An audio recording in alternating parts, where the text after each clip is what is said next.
Hello BSc fourth semester, कैसे हैं आप सभी लोग। आज हम अपने सिलेबस में आगे बढ़ेंगे और हम आज इस चैप्टर का आखिरी टॉपिक डिस्कस करने वाले हैं।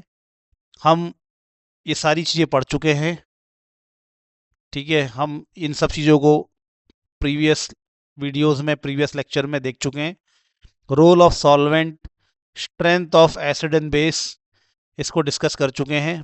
आज हम डिस्कस करने वाले हैं acid base properties in non aqueous medium.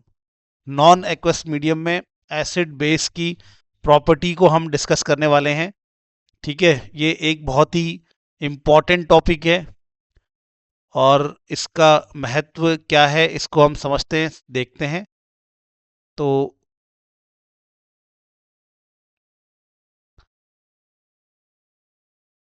सबसे पहले हम समझते हैं कि यार सॉल्वेंट होता क्या है। यहाँ पे आपके पास क्वेश्चंस हैं, हम इन क्वेश्चंस को डिस्कस करेंगे, ठीक है। सबसे पहले हम समझते हैं कि सॉल्वेंट क्या है। वो तो आप जानते ही हैं, बहुत बेसिक सी चीज़ है सॉल्वेंट, लेकिन हम फिर भी एक बार समझ लेते हैं। सॉल्वेंट को हम हिंदी में कहते हैं विलायक। क्या कहते हैं?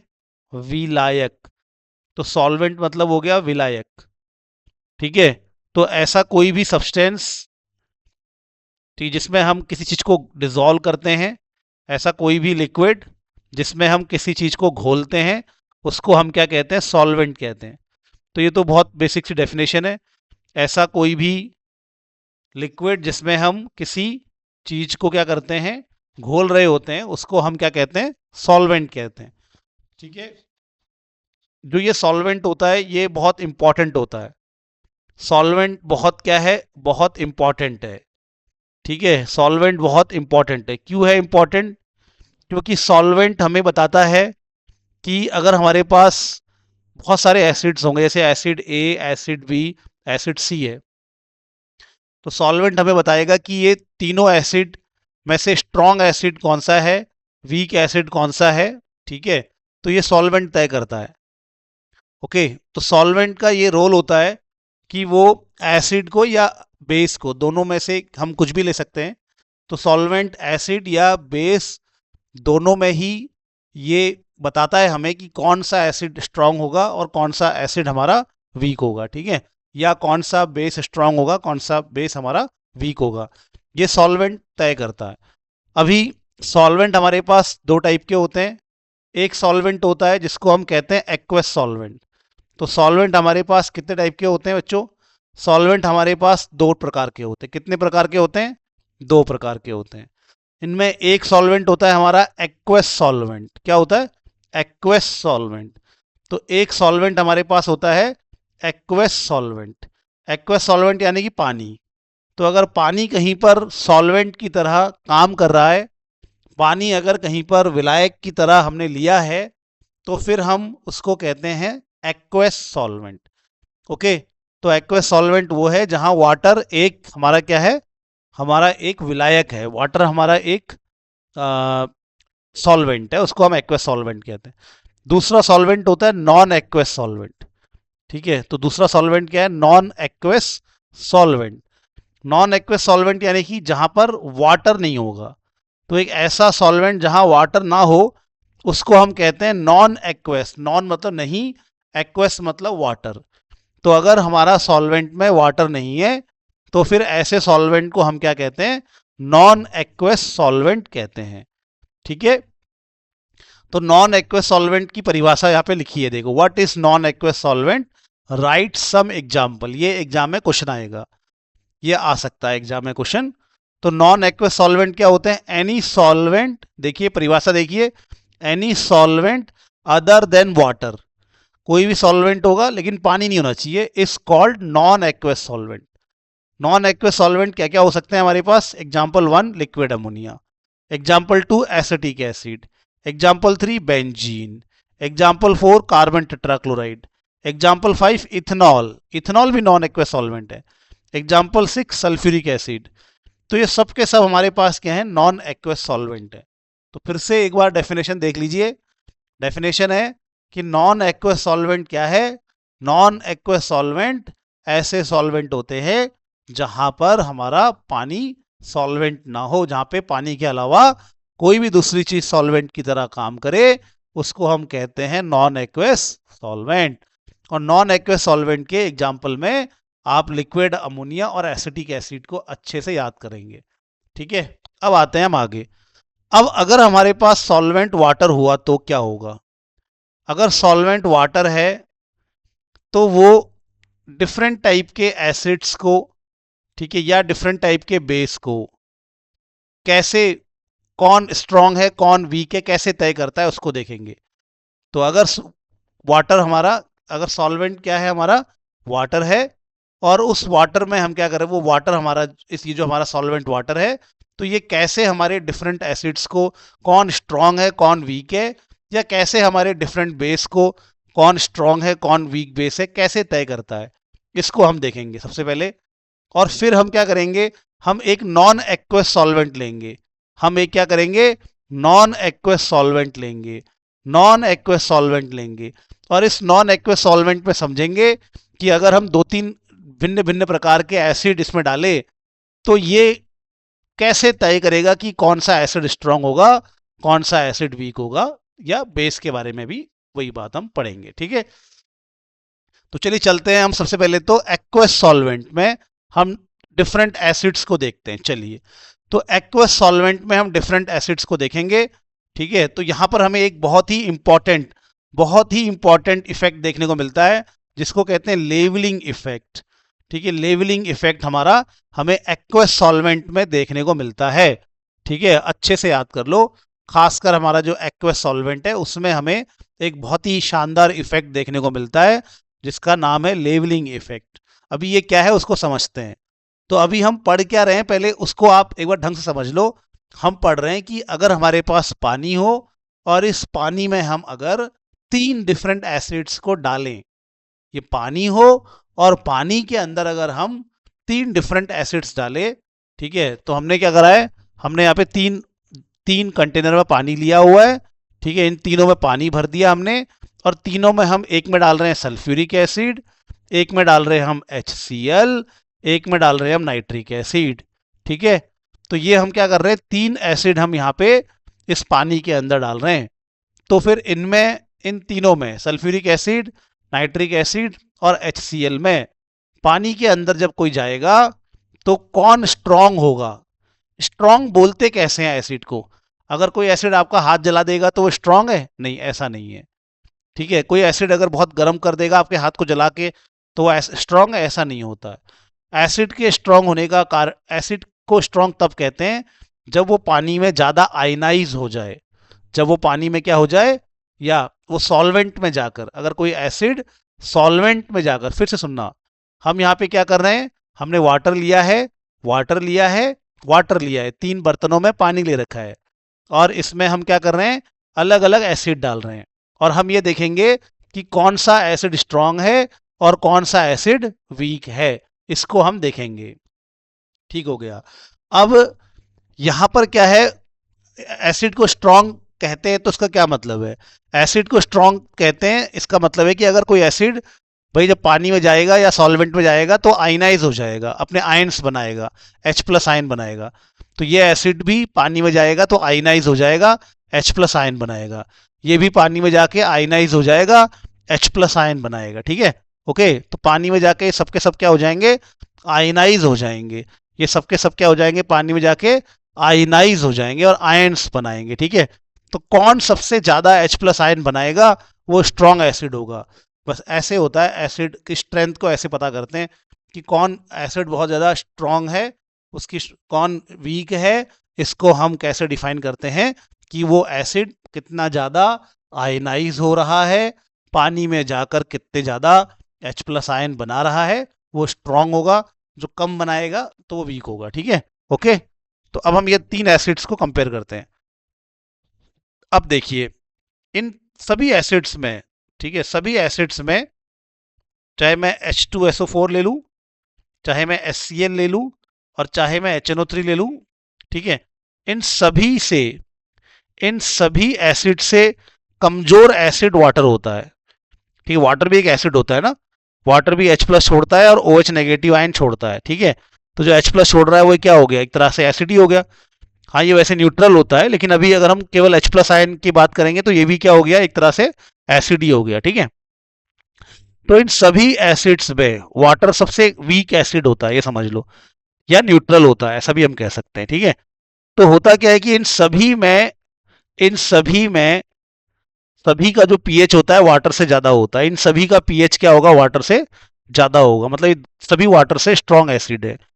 तो क्योंकि ये सभी वाटर से स्ट्रॉन्ग एसिड हैं, ये सभी क्या है, वाटर से क्या है, ये सभी स्ट्रॉन्ग एसिड है, इसलिए ये सब इक्वली बिल्कुल बराबर H प्लस छोड़ते हैं और वाटर को H प्लस थमा देते हैं, ठीक है। ये सभी मतलब अगर समान मात्रा में लिया जाए इन सभी को, तो ये सभी वाटर से क्या है, ये सभी वाटर से स्ट्रॉन्ग एसिड हैं, और ये सभी या इन सभी का पीएच वाटर से कम होता है, क्योंकि इसका 7 होता है, इनका 7 से कम होता है, इनका 7 से कम पीएच होता है, ठीक है।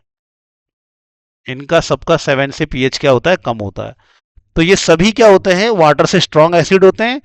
तो ये सब के सब क्या करते हैं, H प्लस छोड़ते हैं, और उन H प्लस को कौन ले लेता है, उन H प्लस को वाटर गेन कर लेता है, ठीक है, वाटर पकड़ लेता है, और वाटर क्या बन जाता है, H3O पॉजिटिव बन जाता है, ठीक है। तो ये सभी के सब वाटर में इक्वली अमाउंट में, इक्वल मात्रा में वाटर से ये स्ट्रांग होते हैं सभी के सभी, और इसी वजह से ये वाटर में H प्लस आयन सबके सब इक्वली छोड़ देते हैं, और वो H प्लस आयन वाटर पकड़ लेता है और वाटर कन्वर्ट हो जाता है H3O पॉजिटिव में। इसका मतलब वाटर में ये तीनों के तीनों क्या होंगे, सेम, इनकी स्ट्रेंथ सेम होगी, ये तीनों के तीनों जो होंगे इक्वली स्ट्रांग होंगे, ठीक है, ये तीनों के तीनों इक्वली क्या होंगे, स्ट्रांग होंगे। तो ऐसा सॉल्वेंट जो ऐसा सॉल्वेंट जिसमें एसिड्स, खासकर स्ट्रॉन्ग एसिड्स जो बहुत स्ट्रॉन्ग होते हैं ना, तो ये सब के सब तो वैसे ही स्ट्रॉन्ग एसिड है, लेकिन अब इनमें कौन स्ट्रॉन्ग होगा, ये सब के सब तो स्ट्रॉन्ग एसिड ही हैं, लेकिन इनमें स्ट्रॉन्ग कौन होगा, तो वाटर में तय नहीं कर सकते, क्योंकि ये वाटर से इतने ज़्यादा स्ट्रॉन्ग होते हैं कि ये वाटर को क्या कर देते हैं, बिल्कुल बराबर H प्लस आयन क्या कर देते हैं, पकड़ा देते हैं, वाटर को बिल्कुल बराबर क्या करते हैं, H प्लस आयन पकड़ा देते हैं, ठीक है। इससे ये सभी के सब क्या हो जाते हैं, ये सभी के सब पानी के अंदर इक्वली स्ट्रॉन्ग हो जाते हैं। तो ऐसा सॉल्वेंट जिसमें सारे के सारे स्ट्रॉन्ग एसिड इक्वल स्ट्रॉन्ग हो जाए, मतलब सारे के सारे स्ट्रॉन्ग एसिड की जो स्ट्रेंथ है वो इक्वल हो जाए, ठीक है, वो इक्वली दिखाई दे, स्ट्रॉन्ग दिखाई दे इक्वली, तो ऐसा सॉल्वेंट क्या कहलाता है, ऐसा सॉल्वेंट का जो इफेक्ट है कि यार इसमें पानी में डालने पर तो ये चाहे H2SO4 हो, चाहे HCl हो, चाहे HNO3 हो, ये तीनों इक्वली मतलब बराबर, ये तीनों बराबर स्ट्रांग हो गए हैं। तो ऐसा जो इफेक्ट होता है इसको क्या कहते हैं, लेवलिंग इफेक्ट। लेवलिंग मतलब एक लेवल कर दिया, एक क्या कर दिया, एक लेवल इनका हमने, इसने वाटर ने इन तीनों को एक ही लेवल में ले आया, इसको लेवलिंग इफेक्ट कहते हैं। चलो इसको मैं एक दूसरे एक ऐसा एक एग्जाम्पल समझाता हूँ, ठीक है। मान लेते हैं कि ऐसा एक एग्जाम्पल, एक इमेजिनरी एग्जाम्पल, जैसे कोई, जैसे क्या है, ये एक बच्चा है छोटा सा, ठीक है, ओके। अब ये बच्चा छोटा है, तो अब यहाँ पे क्या है, 3 बड़े बच्चे हैं इससे, ठीक है, 3 क्या है, बड़े बच्चे हैं, ऐसे करके 3 बड़े बच्चे हैं, यानी ये तीनों के तीनों बड़े बच्चे क्या हैं, ये तीनों के तीनों बड़े बच्चे इससे बहुत ज़्यादा बड़े हैं, इससे बहुत ज़्यादा बड़े हैं, ठीक है। तो ये हमारा H2SO4 हो गया, ये हमारा HNO3 हो गया, ये हमारा HCl हो गया, ये हैं बहुत स्ट्रॉन्ग। H2SO4 स्ट्रॉन्ग एसिड होता है, HNO3 स्ट्रॉन्ग एसिड होता है, HCl भी स्ट्रॉन्ग एसिड होता है, कहने का मतलब ये H प्लस आयन ठीक ठाक मात्रा में छोड़ते हैं, बढ़िया मात्रा में छोड़ते हैं, सब स्ट्रांग होते हैं। लेकिन पानी में, वाटर में जाके कौन ज़्यादा स्ट्रांग होगा, कौन ज़्यादा वाटर में एग्जैक्टली स्ट्रांग ज़्यादा कौन होगा, जब हम बात करें इसकी, तो वाटर में ये तीनों इक्वली स्ट्रांग होते हैं। पानी मतलब इनकी स्ट्रेंथ वाटर में पहचान ही नहीं सकते, वाटर में इन कौन ज़्यादा स्ट्रांग है ये पहचान ही नहीं सकते, क्यों, क्योंकि ये रहा वाटर हमारा, वाटर जो है इन सबसे बहुत बहुत वीक है, बहुत वीक है, इसीलिए ये भी इससे काम करवा लेता है, ये भी इससे उतना ही काम करवा लेता है, और ये भी उससे उतना ही काम करवा लेता है, क्योंकि छोटा है बेचारा मासूम सा, तो ये कुछ काम बोलता है तो कर लेता है, ये भी कुछ काम बोलता है तो कर लेता है, तो ये भी कुछ काम बोलता है कर लेता है। तो इसके कंपैरिजन में ये इतने स्ट्रांग होते हैं कि पानी में जाकर ये सब के सब क्या करते हैं, इक्वली H प्लस आयन छोड़ते हैं, और वाटर उन H प्लस आयन को पकड़ के क्या बना देता है, H3O पॉजिटिव बनाता है, और इसलिए तीनों वाटर में क्या होते हैं, इक्वली स्ट्रांग होते हैं, ठीक है। क्योंकि वाटर जैसे बहुत वीक है, बहुत वीक है, वाटर वीक है, बहुत वीक एसिड है ना, होने के लिए न्यूट्रल है वो, लेकिन एसिड के सामने अगर मैं इसको वाटर को एक एसिड ही मान के चलूं, तो उन उस वाटर के सामने ये सब के सब बहुत स्ट्रॉन्ग एसिड है, इतने स्ट्रॉन्ग है कि ये H+ दे देते हैं तो वाटर उसको एक्सेप्ट कर लेता है। ठीक है, अब वाटर एक्सेप्ट कर रहा है, इसका मतलब इनके सामने वाटर क्या बन जाता है, बेस बन जाता है। इन ये सब के सब क्या बन जाते हैं, बहुत तगड़े तगड़े एसिड बन जाते हैं। और ये सब के सब H+ दे रहे हैं, तो H+ जो पकड़ता है वो क्या बन जाता है, बेस। तो इन सब के सामने वाटर क्या बन जाता है, एक बेस बन जाता है, एक काम करने वाला बच्चा बन गया ये। ठीक है, तो एक ऐसा सॉल्वेंट जिसके अंदर सभी एसिड, स्ट्रॉन्ग एसिड बिल्कुल इक्वली स्ट्रॉन्ग दिखे, तो ऐसे सॉल्वेंट को हम लेवलिंग इफेक्ट शोइंग सॉल्वेंट कहेंगे। और ये जो प्रभाव है इसको हम कहते हैं लेवलिंग इफेक्ट। तो यहाँ पे इसकी डेफिनेशन मैंने लिखी है, आप एक बार डेफिनेशन देख लीजिए। ठीक है, तो डेफिनेशन आप यहाँ देख लीजिए एक बार, डेफिनेशन क्या है लेवलिंग इफेक्ट की। The levelling effect is the property of a solvent to make all strong acids या बेसिस, दोनों के लिए अप्लाई होता है, अपेयर इक्वली स्ट्रॉन्ग। ठीक है, इक्वली स्ट्रॉन्ग जो कर दे सबको, चाहे सारे के सारे एसिड A B C सभी एसिड क्या हो गए, पानी में जाके इक्वली स्ट्रॉन्ग हो गए। It occurs because all strong acids या base completely ionise in the solvent. पानी में जाके वो क्या करते हैं, सबके सब एकदम इक्वल मात्रा में, बराबर मात्रा में, और कंप्लीटली आयनाइज होके क्या करते हैं, H+ आयन बनाते हैं। तो एग्जाम्पल दे रखा है, for example in water all acids form H3O positive and shows the same strength, समान स्ट्रेंथ दर्शाते हैं। इसी को लेवलिंग इफेक्ट कहते हैं, इसको ध्यान रखना है। ठीक है, ओके। अब आता है डिफरेंशिएटिंग इफेक्ट ऑफ सॉल्वेंट।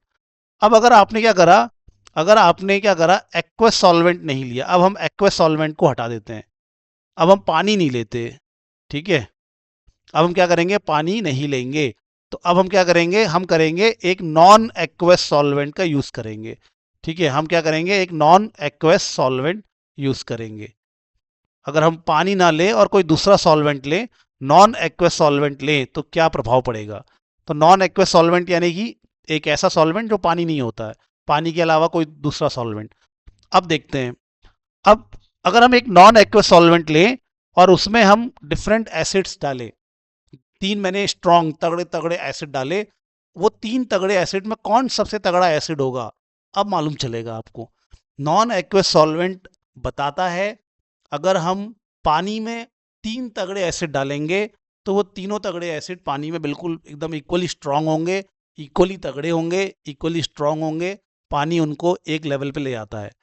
ठीक है, लेकिन अगर मैं एक नॉन एक्वस सॉल्वेंट लेता हूँ, उसमें मैं 3 स्ट्रॉन्ग एसिड डालता हूँ या 2 स्ट्रॉन्ग एसिड डाल लेते चलो, और कौन सा, मतलब फिर जो वो नॉन एक्वस सॉल्वेंट होता है वो यहाँ पर उन दोनों एसिड्स के बीच में फर्क करता है, वो एक को स्ट्रॉन्ग बना देता है, एक को वीक बना देता है। तो नॉन एक्वस सॉल्वेंट में क्षमता होती है, ये ताकत होती है कि वो 2 एसिड्स के बीच में उनकी स्ट्रेंथ में फर्क कर देता है। ठीक है, ये याद रखना, नॉन एक्वस सॉल्वेंट में ताकत होती है, ये खासियत होती है कि वो क्या करता है, 2 डिफरेंट एसिड्स के बीच में, A एसिड B एसिड के बीच में ये फर्क करेगा कि कौन ज्यादा स्ट्रांग है। इसी को कहते हैं डिफरेंशिएटिंग इफेक्ट ऑफ सॉल्वेंट, क्योंकि वो डिफरेंशिएट कर रहा है, फर्क कर रहा है, डिस्टिंग्यूश कर रहा है, अलग अलग कर रहा है। ठीक है, तो नॉन एक्वस सॉल्वेंट में अगर हम स्ट्रॉन्ग एसिड डाले तो वो क्या करता है, उन स्ट्रॉन्ग एसिड में कौन ज्यादा स्ट्रॉन्ग होगा, कौन कम स्ट्रॉन्ग होगा, ये वो नॉन एक्वस सॉल्वेंट डिसाइड कर लेता है, या हम कर पाते हैं। ठीक है, उसमें डालकर हम पता कर पाते हैं कि कौन ज्यादा स्ट्रॉन्ग होगा, कौन वीक होगा। इस क्षमता को, सॉल्वेंट की इस क्षमता को हम कहते हैं, इस प्रॉपर्टी को कहते हैं हम क्या, डिफरेंशिएटिंग इफेक्ट। क्या कहते हैं हम, डिफरेंशिएटिंग इफेक्ट। तो अभी मैं समझाता हूं डिटेल में। अब एग्जाम में अगर आपका नॉन एक्वस सॉल्वेंट पे आएगा कुछ लिखने के लिए, तो आप पहले तो ये डेफिनेशन लिखोगे, ये एग्जाम्पल लिखोगे, फिर हेडिंग लिखो levelling effect of solvent, heading लिखोगे। मतलब ये तो मैंने क्वेश्चन बना दिया ना अलग से। आपको अगर ये एग्जाम में आएगा, नॉन एक्वस सॉल्वेंट के बारे में लिखने के लिए आएगा, नोट्स बनाने के लिए आएगा, तो आप पहले ये है क्वेश्चन, ये डालोगे, डेफिनेशन लिखोगे पहले, फिर एग्जाम्पल लिखोगे, फिर लेवलिंग इफेक्ट हेडिंग लिखोगे, फिर ये पूरा वहां पे लिखोगे, फिर लिखोगे डिफरेंशिएटिंग इफेक्ट हेडिंग, और फिर ये यहाँ पे पूरा लिखोगे। ठीक है, ओके, यहाँ पे 1 2 3 यहाँ पे हमें पॉइंट लिखना है। ठीक है, अब देखते हैं, अब समझते हैं डिफरेंशिएटिंग इफेक्ट को। अब मैंने क्या कहा आपको, पानी के मामले में मैंने क्या बताया, पानी बहुत कमजोर बच्चा होता है। ठीक है, ऐसे कमजोर सा बच्चा है और ये क्लास में बड़े बड़े बच्चे हैं। ठीक है, ऐसे करके ये, तो ये हमारे पास दो बड़े बच्चे हैं, ये कमजोर सा पानी हमारा एक बच्चा है, ठीक है। ओके, तो अब होता क्या है कि पानी क्या करता है भैया, पानी क्या करता है, पानी इतना कमजोर है कि इनसे कहे गए ये जो काम देते हैं उसको ये दोनों पानी, इन दोनों के द्वारा दिए गए काम को ये जो बच्चा है वो करता है, ठीक है। क्योंकि ये एक बड़ा कमजोर सा बच्चा है, तो ये जो डांट रहा है, ये तो बड़े बच्चे पावर दिखा रहे हैं, तो ये क्या कर रहा है, इनकी बात को मान रहा है इक्वली, ठीक है। तो इसके सामने ये दोनों क्या हो गए, बिल्कुल इक्वली स्ट्रांग हो गए, या चाहे ये आए, चाहे ए आए, चाहे बी आए, तो ये डर ही जाता है बेचारा। तो ये क्या हो गया, इस सामने इक्वली स्ट्रांग हो गए। तो इसको कहते हैं लेवलिंग इफेक्ट, यार ये दोनों बराबर है मेरे लिए। तो पानी कितना इतना कम उसका पीएच होता है, उसका पीएच 7 होता है, इनका पीएच 7 से बहुत कम होता है, ठीक है। 7 से इनका पीएच बहुत कम होता है। तो यहाँ पर जो है, ओके ओके, 7 से इनका पीएच कम, पीएच अगर मैंने ऊपर 7 से ऐसा लिखा होगा तो उसको चेंज कर लीजिएगा। तो यहाँ पे इनका पीएच जो होता है 7 से बहुत कम होता है, यानी कि ये बहुत स्ट्रॉन्ग एसिड होते हैं। तो ये पानी को क्या करते हैं, दबा दबा के H+ देते हैं दोनों, और पानी उनसे ले लेता है H+, एक बेस की तरह काम करना शुरू कर देता है बेचारा।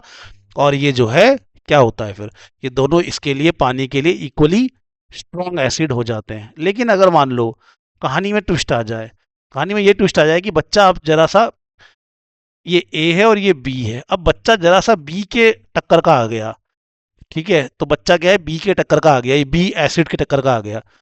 अब ये बच्चा जो है, ये बच्चा जो है, अगर मान लो इसका पीएच इनसे बहुत ज़्यादा दूर नहीं है, ठीक है, मतलब पानी के जैसा नहीं है कि बहुत दूर है, मान लो ये बच्चा जो है ये बी के टक्कर का आ गया, उसी की हाइट का आ गया, उसी के बराबर का आ गया। तो क्या अब ये बी इस बच्चे को इसको काम दे पाएगा, तो आंसर है नहीं, या कम दे पाएगा, इसकी कम बात मानेगा। लेकिन अभी भी ए बहुत बड़ा है उससे, तो ए की ये बात मानेगा। तो अब यहाँ पे डिफरेंशिएट हो गया ना, यानी कि इस बच्चे के सामने ये बी क्या हो गया, कमजोर पड़ गया, और ये ए क्या हो गया, स्ट्रांग हो गया। तो बस ऐसा ही एक हमें सॉल्वेंट चाहिए होता है, ऐसा ही हमें एक सॉल्वेंट चाहिए होता है, और वो सॉल्वेंट है नॉन एक्वस सॉल्वेंट। अब एग्जांपल देते हैं, एग्जांपल के लिए एसिटिक एसिड, ये हमारे पास क्या है, एसिटिक एसिड है, CH3COOH है ये हमारे पास, ठीक है। क्या है ये, हमारा एसिटिक एसिड, ठीक है, ये हमारे पास एसिटिक एसिड है। अब ये एसिटिक एसिड में मैंने क्या करा, ये हमारा एक नॉन एक्वस सॉल्वेंट है। एसिटिक एसिड क्या होता है बच्चों, नॉन एक्वस सॉल्वेंट होता है, ठीक है, नॉन एक्वस सॉल्वेंट। अब इस एसिटिक एसिड में क्या करना है, आपने दो एसिड डालने हैं, ठीक है। देखते हैं कि कौन एसिड ज्यादा स्ट्रांग है। तो HClO4 डालो, ठीक है, और H2SO4 डाल दो, ऐसे करके कोई और एसिड भी डाल देना, कोई दिक्कत नहीं है, दो का एग्जांपल ध्यान रखो। तो इसमें हमने इस नॉन एक्वस सॉल्वेंट, अब हमने वाटर नहीं लिया, हमने वाटर की जगह पे एक दूसरा सॉल्वेंट ले लिया, तो ये हमारा नॉन एक्वस सॉल्वेंट सिस्टम हो गया। अब इसमें मैंने क्या करा, पहले तो अब ये दोनों डाल, ये इन दोनों में, इसमें ये डाला, ये दोनों डाल रहे हैं, HClO4 डाल रहे हैं और H2SO4 डाल रहे हैं। अब इसका जो पीएच होता है वो इतना भी कम नहीं होता, ठीक है, यानी कि ये भी अपने आप में एक ठीक ठाक एसिड ही होता है ना, एसिडिक एसिड नाम ही बता रहा है इसका, तो ये भी एक एसिड जैसा ही होता है। अब इसको H+ देना है इन्होंने। हमेशा ध्यान रखना, जो वीक एसिड होता है वो H+ गेन करके बेस की तरह भी काम करता है। तो जो वीक एसिड होता है वो H+ गेन करके एक बेस की तरह भी काम करता है। अगर एक वीक एसिड के सामने एक स्ट्रॉन्ग एसिड आ जाए, तो ये वीक एसिड को क्या करेगा, ये स्ट्रॉन्ग एसिड H+ दे देगा, ठीक है। अगर एक वीक एसिड के सामने एक स्ट्रॉन्ग एसिड आ जाए, तो ये स्ट्रॉन्ग एसिड इस वीक एसिड को क्या करेगा, H+ दे देगा, और ये वीक एसिड अब एक वीक एसिड नहीं रह जाएगा, एक बेस रह जाएगा। तो कहने का मतलब है कि यार अगर आप वीक एसिड ले रहे हो, तो वो वीक एसिड किसी स्ट्रॉन्ग एसिड के सामने अगर खड़ा हो जाए, तो वो स्ट्रॉन्ग एसिड उसको बोलेगा, ले भाई H+ पकड़, तू तो एक वीक एसिड है, और वो वीक एसिड उस H+ को गेन कर लेता है, और वो बेचारा अब एक बेस की तरह काम करना शुरू कर देता है। तो वही कहानी यहाँ पे होने वाली है, ठीक है, वही कहानी यहाँ पे होगी। ये होता है वीक एसिड, तो ये दोनों ही इसको H+ दे देते हैं, ये भी H+ देता है। अच्छा, H+ जाता कहाँ पे, ये O के पास जाता है। ये जो O है ना, ये O के पास इलेक्ट्रॉन के जोड़े हैं ना, तो यही इलेक्ट्रॉन के जोड़े H+ को अपने पास रख लेते हैं, ठीक है। तो ये इलेक्ट्रॉन के जोड़े इस H+ को पकड़ लेते हैं, ऐसा समझ लो।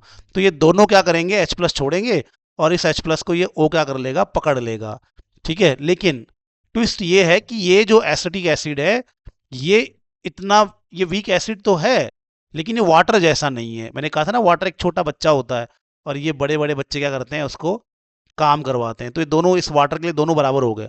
लेकिन इस एसिटिक एसिड के लिए ये वो जो H2SO4 होता है, ये उतना स्ट्रॉन्ग एसिड नहीं रह जाता, ये उतना स्ट्रॉन्ग एसिड नहीं होता। तो ये इसके टक्कर का ही होता है, इसके आसपास ही होता है, मतलब एकदम इसके जैसा तो नहीं है, लेकिन फिर भी ये इसके टक्कर का ही होता है। ठीक है, ये तो बहुत ही बड़े भैया हो गए, ये बहुत ही बड़े भैया हो गए, ये उतने बड़े भैया नहीं है, समझ लो ये एक छोटा बच्चा है। तो ये उतने बड़े भैया नहीं है, हैं बड़े लेकिन उतने बड़े नहीं है। तो इसीलिए जब हम एसिडिक एसिड में H2SO4 डालते हैं, तो ये H2SO4 से उतने अच्छे से H प्लस गेन नहीं करता है जितने अच्छे से वो HClO4 से कर लेता है। ठीक है, इसीलिए HClO4 इस केस में स्ट्रॉन्ग एसिड हो जाता है। मेरी बात समझ रहे हैं? तो मैं ये कह रहा हूं कि ये भी बड़ा भैया है, और ये तो और बड़े भैया है, ये बहुत बड़े भैया हैं, ये छोटे भैया, छोटा बच्चा है। इस छोटे बच्चे के सामने ये जो बड़ा भैया है ज़्यादा बड़ा नहीं है, इसलिए इसकी बात कभी कभी इग्नोर भी कर देता है, इसके साथ ज़्यादा वो रिएक्ट नहीं करता, इसके सामने ज़्यादा झुकता नहीं है, इससे ज़्यादा कोई लेन देन करता भी नहीं है। लेकिन ये बड़े भैया आ गए, तो ये बड़े भैया के सामने ये तो बहुत ही छोटा है, तो इससे तो ये सारी बात मान लेता है। तो वही चीज़ यहाँ पर भी है, वही उसी फंडे को यहाँ पे समझना है कि H2SO4 एसिटिक एसिड का पीएच अब इतना भी कम नहीं, इतना भी कम नहीं, इतना भी वो नहीं है, मतलब इतना भी न्यूट्रल ये नहीं है, इसका अपना खुद का एक एसिडिक स्ट्रेंथ एसिड ये होता है। तो अब ये इतना कमजोर नहीं है कि ये किसी से भी H प्लस ले ले। तो ये H2SO4 से H प्लस लेता तो है, लेकिन उस इच्छा से नहीं ले पाता, उतनी क्षमता से नहीं ले पाता। ये HClO4 से बहुत आसानी से H प्लस ले लेता है। इसीलिए HClO4 जब हम एसिडिक एसिड में डालेंगे तो ज़्यादा H प्लस छोड़ता है, और इसलिए वो ज़्यादा स्ट्रॉन्ग एसिड हो जाता है।